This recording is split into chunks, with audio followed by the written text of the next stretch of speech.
warahmatullahi wabarakatuh. Nama saya Nur Syazwani binti Zamri, nombor matrik S47291. Hari ini saya akan membentangkan tentang latihan industri saya, iaitu yang bertempat di Az-Zuhar Group Travel and Tour Kuala Terengganu. Latar belakang organisasi. Syarikat ini telah ditubuhkan pada 11 Januari 2012 atas nama Az-Zuhar Group Travel and Tour Sendar Berhad. Syarikat ibu syarikat ini terletak di Bangi, Selangor. Az-Zuhar Group Travel and Tour mempunyai 6 cawangan, iaitu di Terengganu, Kelantan, Alor Setar, Padang Serai, Johor dan Pahang. Manakala Az-Zuhar Terengganu telah ditubuhkan pada 1 September 2018, iaitu pengurus pertama iaitu Ustaz Nasrul. Az-Zuhar Group Travel and Tour mendirikan perkhidmatan pakej haji dan umrah serta penempahan tiket penerbangan. Pada tahun 2020, Az-Zuhar Group Travel and Tour telah tersenarai sebagai agensi pengelola jemaah haji oleh tabung haji bagi musim haji 1441 Hijrah pada tahun 2020 Masihi. Dari segi visi dan misi pula, visi Az-Zuhar ialah membuka ruang dan peluang pekerjaan kepada anak bangsa di samping memenuhi tuntutan fardu kifayah di dalam sektor pelancongan. Misinya pula ialah kekal beroperasi selama 100 tahun sehingga legasi ini berjaya diwarisi dan menjadi amal jariah pada masa akan datang. Dari segi logo pula,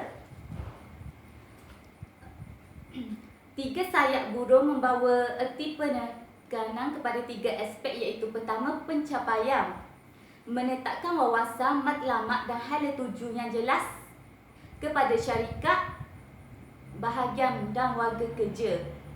Dari segi pelaksanaan pula, menaik taraf sistem pengurusan dan pentadbiran sehingga dapat mengenal pasti kekuatan, kelemahan, peluang, ancaman kepada syarikat Az-Zuhar. Yang ketiga, dari segi penghayatan, menetap dan menanam nilai dan budaya kerja yang cemerlang kepada semua kaki tangan syarikat. Dari segi carta organisasi pula, peringkat pengurusan tertinggi disandang oleh Ustaz Haji Abdul Hadi bin Abdul Rahman, iaitu sebagai pengurus operasi, manakala bahagian pengurusan operasi pula disandang oleh Ustaz Abdul Malik bin Abdul Rahman. Dari segi analisis SWOT, dari segi kekuatan, Az-Zuhar memperoleh lesen pengelola haji pada tahun 2020 Hijrah, menjadikan Az-Zuhar lebih tinggi di mata jemaah kerana mendapat lesen pengelolaan haji oleh tabung haji. Yang kedua, kekuatan Az-Zuhar ialah dari segi perancangan pemimpin tertinggi, kerana pengarah urusan Az-Zuhar iaitu Ustaz Hadi telah berkecimpung dan berpengalaman dalam bidang pengurusan haji dan umrah sejak berumur 19 tahun lagi. Yang ketiga, dari segi mutawif, Az-Zuhar mempunyai 300 mutawif yang terlatih dan dilatih. Dari segi kelemahan pula, lokasi pejabat yang tidak strategik. Seperti mana yang kita ketahui, lokasi Az-Zuhar ialah di bangunan akik, iaitu pada aras 2. Selain itu, parking kawasan juga agak terhad. Yang kedua, bilangan staf yang tidak mencukupi. Az-Zuhar Terengganu mempunyai 2 orang staf sahaja, iaitu pegawai pentadbiran dan seorang pengurus cawangan. Yang ketiga, dari sistem pengangkutan, Az-Zuhar tidak mempunyai pengangkutan tersendiri untuk menghantar jemaah ke lapangan terbang. Sebaliknya, pengangkutan hanyalah di ibu pejabat sahaja.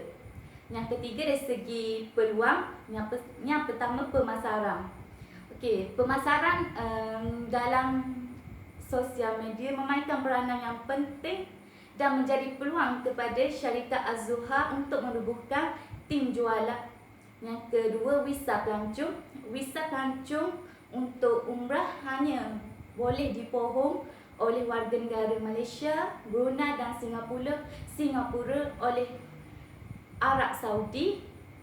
Ini memudahkan urusan jemaah untuk mengerjakan umrah berbanding membuat visa umrahnya lebih rumit, dan permohonan juga mengambil masa yang lama.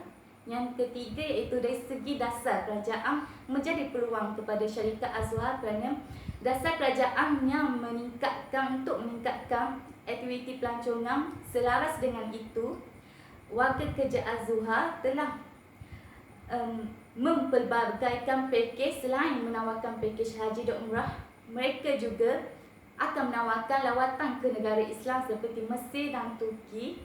Dari segi ancaman iaitu wabak penyakit, seperti mana yang kita ketahui, wabak penyakit COVID-19 telah menyebabkan kerajaan Arab Saudi telah menutup 2 masjid haram, itu Masjidil Haram dan Madinah untuk tujuan umrah dan ziarah. Yang kedua, pelaksanaan perintah kawalan pergerakannya bermula pada 18 Mac hingga kini telah menyebabkan operasi syarikat Azhar Cawangan Terengganu operasinya terhad. Yang ketiga, persaingan sengit. Azhar mempunyai persaingan yang sengit kerana berdekatan dengan lokasi Azhar terdapatnya syarikat Imras, Yaskin dan sebagainya. Jadi jemaah boleh membuat survey dahulu sebelum pergi ke Azhar Group Travel and Tour.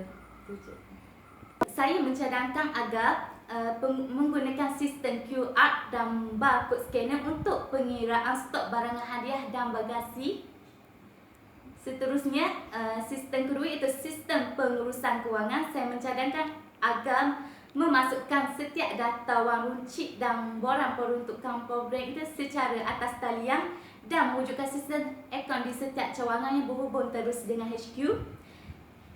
Sistem yang terakhir ialah mewujudkan sistem katalog stok barang dan berdasarkan tata cara merekod dalam sistem penerimaan dan pengulangan barangan daripada HQ. Kemahiran yang dipelajari iaitu kemahiran pertama ialah kemahiran mengendalikan sebuah program. Saya dapat mengendalikan kursus haji dan umrah. Yang kedua, kemahiran pengurusan pejabat dan dokumentasi visa itu dari cara menampar stiker visa dan cara mengisi maklumat di stiker visa. Yang ketiga, kemahiran menggunakan teknologi iaitu kemahiran menggunakan sistem hijau iaitu sistem pendaftaran jemaah dan cara mengupdate maklumat jemaah di dalam sistem. Seterusnya, kemahiran berkomunikasi bersama jemaah dan cara menyantungi jemaah di kursus umrah. Itu saja. Sekian, terima kasih.